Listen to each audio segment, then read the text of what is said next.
I selected this topic, the macroeconomic framework of India. I have a reason to do that because these are very different times. The world, it's creating an unimaginable level of global crisis. It's like war, climate crisis, debt crisis, energy crisis. So we name it as polycrisis. And this polycrisis is a production of an expanding zone of new unknowns. We call it as radical uncertainties. So, what could be the macroeconomic framework when we face the radical uncertainties? So, that's what we need to look into. For instance, after the global financial crisis, when the world reached a Minsky moment. You know what is Minsky moment? In capitalism, we say the financial systems, that has an intrinsic instability in it. So the moment we experienced after the global financial crisis, that Minsky moment, the monetary policy framework was crucial. And the world was dealing with the monetary macro policy tools to deal with that Minsky moment. And we know that it didn't work. We didn't believe that time in the redominance of the public finance. But beyond a point, the monetary macro policy tools didn't work. Why I said this? You can recall that the interest rate, we kept it lower, and once it reached the liquidity trap moment, then the monetary policy failed to trigger the global economic growth recovery process. So it was going even negative. So when monetary policy has got limited impact on the global growth recovery process, what could be that redominance of the public financial policy tools? That was the moment in which the world was looking into the redominance of the public financial management tools or the fiscal policy tools. Then we had a lot of public financial management reforms. We had stimulus packages, in that moment. But later on, we realized the importance of a proper fiscal policy and monetary policy coordination. Now, let's take the contemporary moment. This ongoing acceleration of the climate change crisis, that's actually exposing a humanitarian crisis. And we know the vulnerability of the food security systems. We know the vulnerability of the energy transition system. So what could be that macroeconomic framework India should be thinking to deal with this global crisis? So that's exactly what we need to look into this moment. And recently, I attended a meeting in ODI London. My former boss, Ratin Roy, you all know about Ratin Roy. He was the member of Prime Minister's Economic Advisory Council. He was my boss. He was a director of NIPFP. So he invited me to he's a managing director of, ODI London.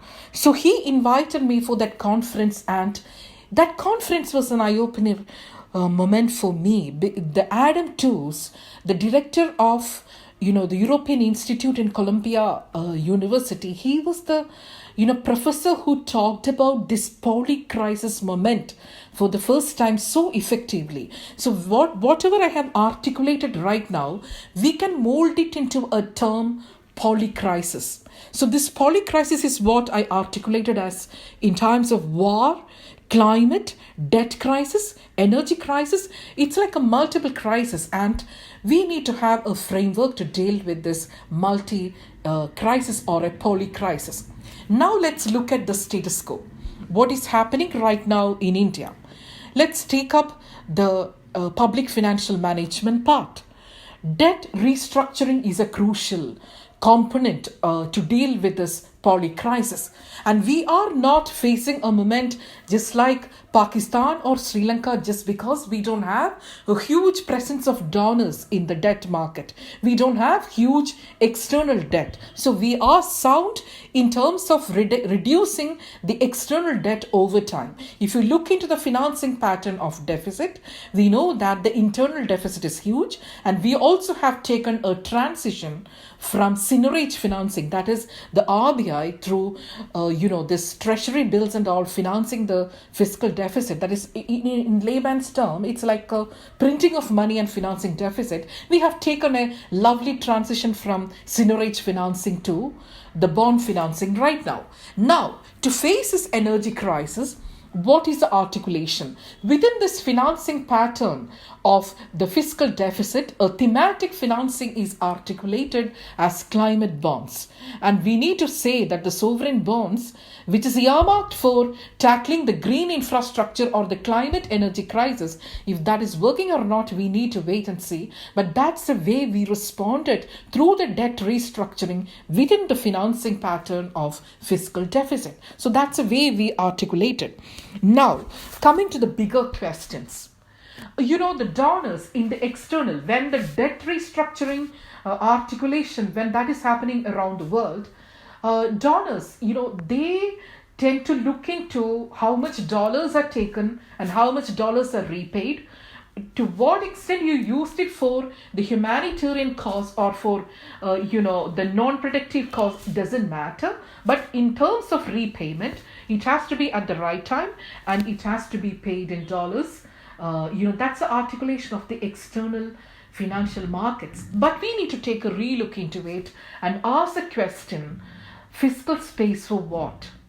We have to ask the question, what is the use of the debt we have taken from the market, internal or external? As long as the lenders are only interested in how much debt we are paying back, the context really matters. We don't mind about why you are using or what you are using the debt for. That will lead to a kind of transition in the expenditure design of any country. So that's the global concern right now, that the fiscal policy for what? That's a crucial question we need to rethink, rather than take the debt, repay the debt at the right time.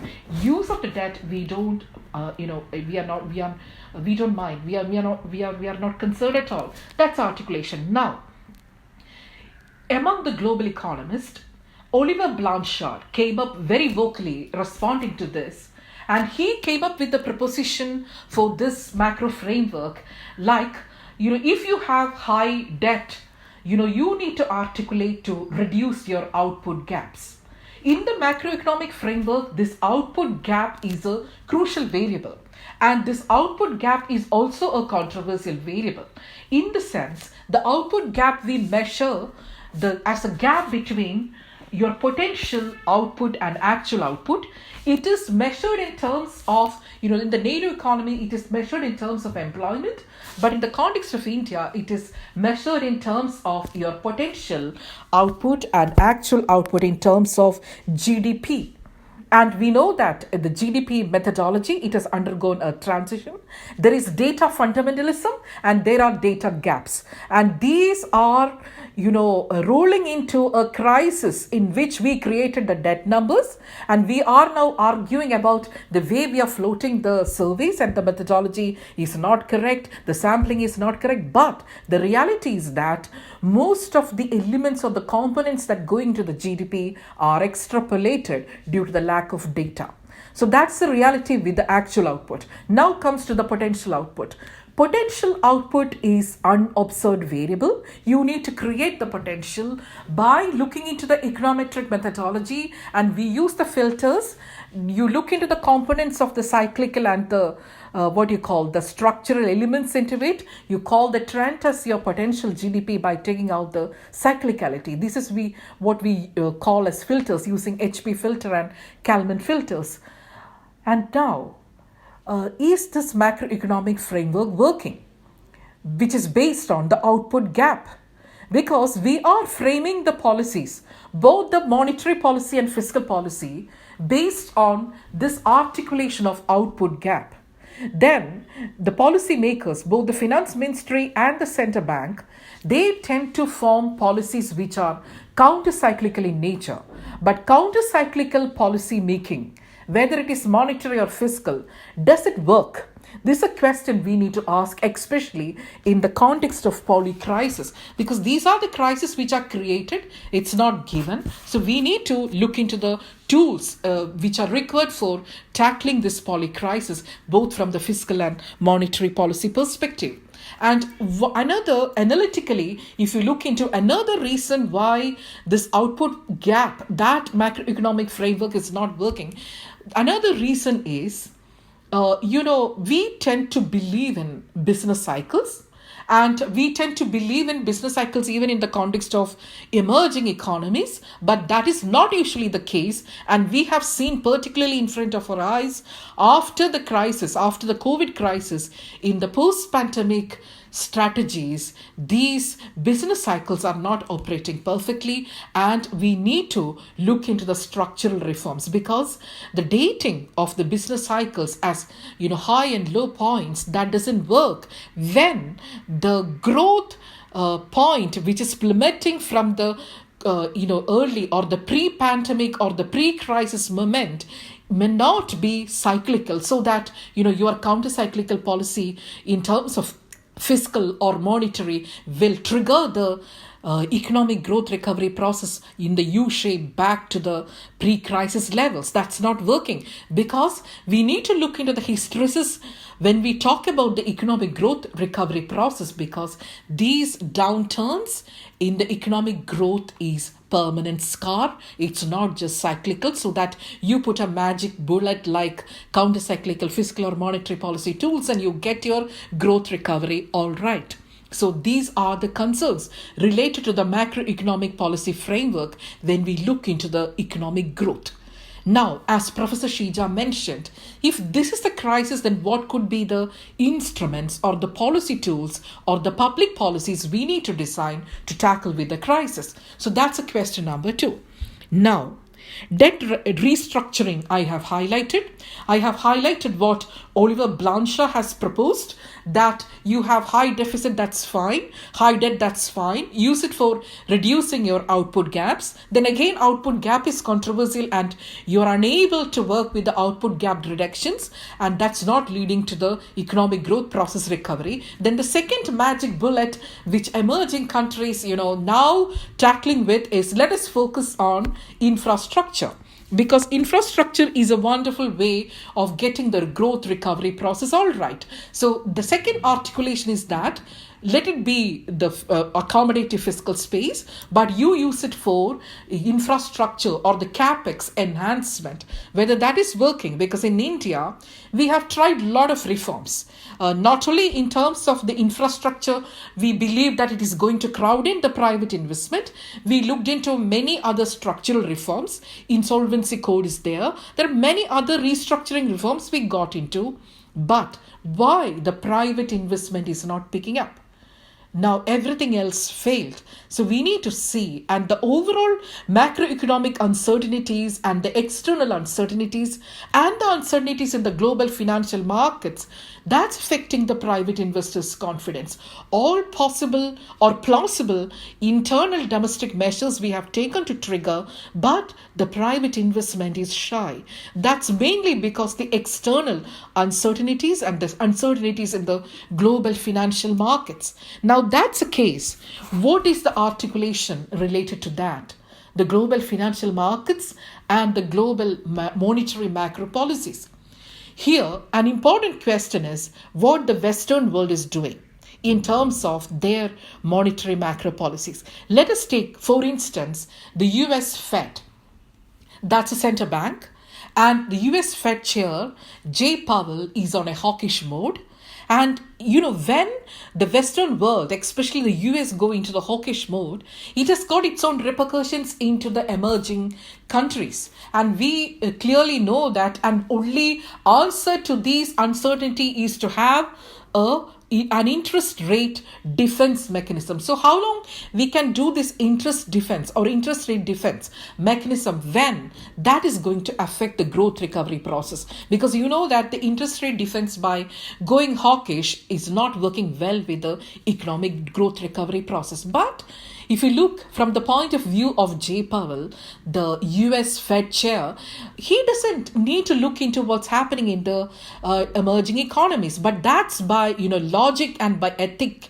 If you look into the process which should not lead to beggar thy neighbor, that's the ethical concern. Otherwise, technically and by mandate, he doesn't need to look into what's happening in the emerging world, because he is worried about his balance sheet and his interest rate regime. So, but how the emerging countries are trying to cope up with this? What is the macroeconomic tools or the framework designed within an emerging country, especially India, to tackle this crisis?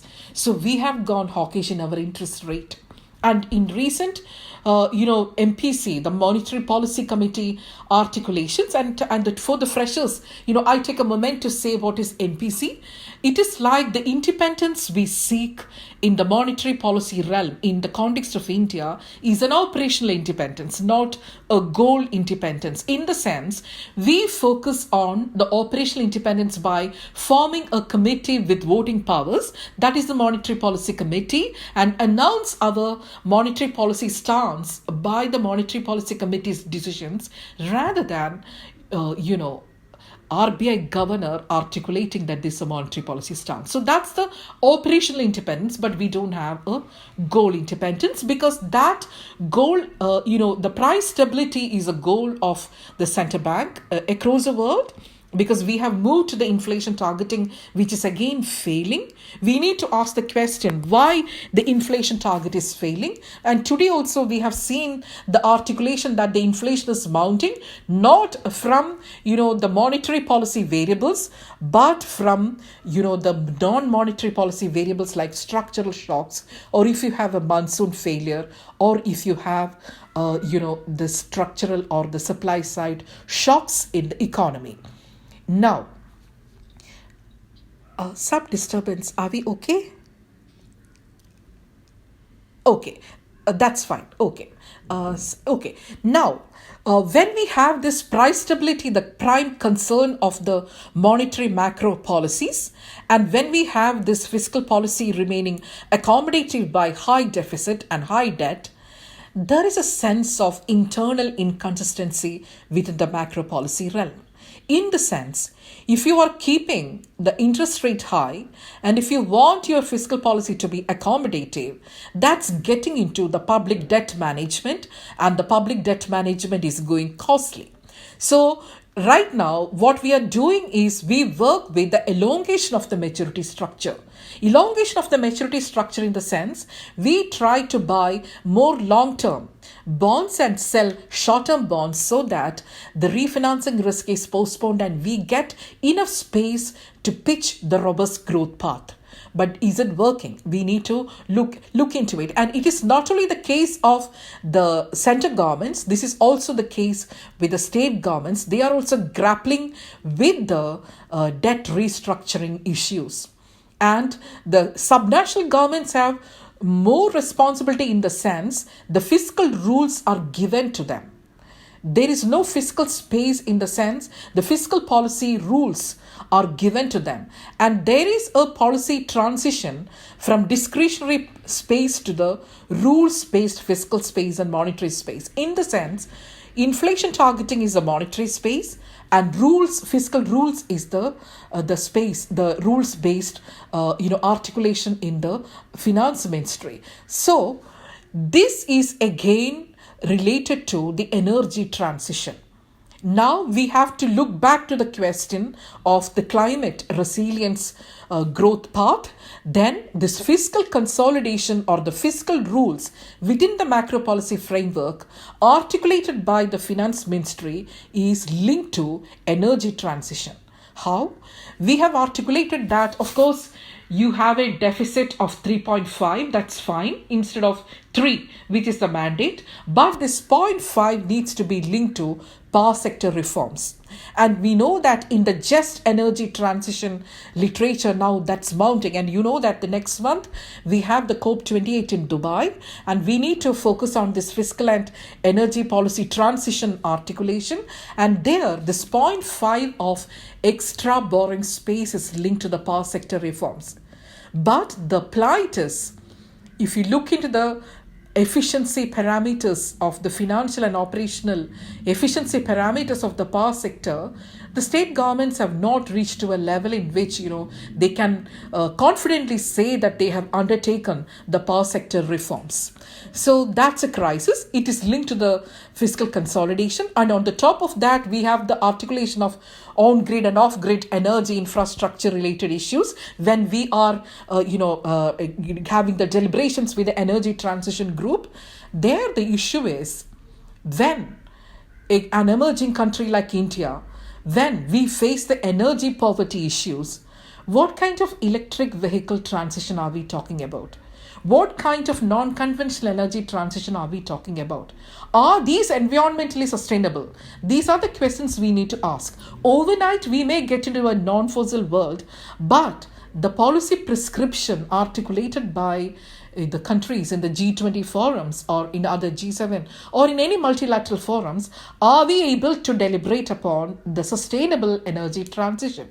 Are we able to articulate about our energy poverty issues? So these are the questions we need to look into and incorporate within the macro policy realm. So in nutshell, the policy maker, whether you are working with finance ministry or whether you're working with central bank, things are not easy this time. So the policymakers around globe, they are grappling with lot of transitional issues, and they are inventing, or they are going for some innovations to tackle these issues, and this is a tough moment for them. And on the top of that, to complicate the issues, the political economy context is also very crucial. Political economy context, as I mentioned earlier, it can be a polycrisis moment, and this is the time of war and other polycrisis. And on the top of that, within the type of the governance, whether it is democracy or whether it is authoritarian regime, the type of governance is also eating into the macro policy frameworks. So how do you tackle this political economy context? And as students, when you are working with the finance ministry, when you are working with the planning commission, planning board, when you are working with the subnational finance ministries, how do you tackle this political economy moment? Because that is very crucial, because it is linked to the budget credibility, it is linked to fiscal transparency and accountability issues. So these are also, from a practitioner's articulation, these are also very important to be looked into. Right now, we know that we are going to get into the elections. So when we look into the expenditure design, of course, the revenue stability is crucial. These are moments of revenue uncertainties. But when you look into the energy, when you look into the expenditure design, are we getting into a pre-electoral expenditure design? If you're getting into a pre-electoral expenditure design to woo your voters, what is the fiscal space? These are the articulations which is further complicating the technical macroeconomic framework. So on one side, the central bank, they are still keeping that professional, because political economy has not entered into central bank. They have the tools to deal with the crisis. The first tool, as I mentioned earlier, is the interest rate defense. The second tool is the liquidity guidance. They are doing that. And within the liquidity guidance in the priority sector lending, they're also incorporating the climate change related infrastructure. So that's fine. So far as I am concerned, the central bank is very technical. The political economy is not affecting them so far. But the question is, should we tell them to look into the political economy questions? Because this climate related crisis or the climate related risk and uncertainties in turn affect their technical financial stability issues. So unless they go political, they can't deal with these questions. But again, the counter articulation is that will affect the reputation risk of a central bank governor or a central bank chief. So if you look into central banks around the world, the polycrisis how that is tackled, especially when I talk about the polycrisis, why the energy crisis and the climate crisis is mounting, because of the importance given to these issues in the global forums, and we need to get to the net zero level to tackle the global energy crisis, and it is an international public good. As long as when the climate change is an international public good, we need to get this articulation at the global level deliberations. And you know that ECB has gone into this climate related issues incorporated within the monetary policy reaction function. Bank of England has started the stress test. So central banks are doing the greening of monetary policies. But on the other side, what exactly for the climate change the fiscal policy authorities are looking into? They are looking into, as I mentioned earlier, the climate bonds. They are looking into the articulation of IGFT, the intergovernmental fiscal transfers, incorporating an energy or the green variable. And we have 16th Finance Commission very soon. In November, it will be constituted. And what will be the articulation of this polycrisis within the IGFT framework, we need to look forward to. So, and to conclude, there is no silver bullet to tackle this crisis. Finance Ministry is in crisis and Central Bank is equally in crisis. And right now, the kind of agreement we have come up to is that let the fiscal policy be accommodative to deal with the growth recovery process. And we have seen the World Economic Outlook numbers that India is a shining spot or a sweet spot in the global realm in terms of the economic growth. But we should not be forgetting the fact that the growth rate can be a little tricky. Why it is a sweet spot? Why the growth is showing high numbers? Because of the base effect. Because we have plummeted like anything in the crisis time. So from there, it may be to the next level or to the high level. But if you take a look into, the levels, then we need to really ask the question, are we facing a sweet spot moment or challenges are many? And what are the challenges? Inequalities, widening inequalities. So what are the policies we need to articulate, or we need to give emphasis to tackle this widening inequality is an important question. Because if you look into the benefit incidence analysis of the public expenditure, you can see that there is a distributional inequality when we talk about the redistributive justice in terms of the public expenditure commitments. So that's a crisis. And now, can we deal with this from the taxation side? International taxation is also going through a transitional phase, and we know the Pillar 1 and Pillar 2. Pillar 2 is looking into the global minimum tax for the corporate, and we have to reduce it to 15% so that we avoid this mobile capital getting into a tax war. So we are getting into this Pillar 2 when we talk about the international taxation. And heterodox economists are also speaking about the wealth tax. You tax the rich and you deal with the crisis, and rather than saying no to the expenditures which are relevant for reducing the inequalities. So these are the uncertainties, and I leave my talk here with this, the moment of radical uncertainty around us. And we need to be a little cautious, and we need to invent new policy tools. And this is a moment to have a relook into the transitional fiscal policy and the monetary policies, not only at the national level, but also at the subnational levels. Thank you, and the floor is open for discussion. Thank you so much.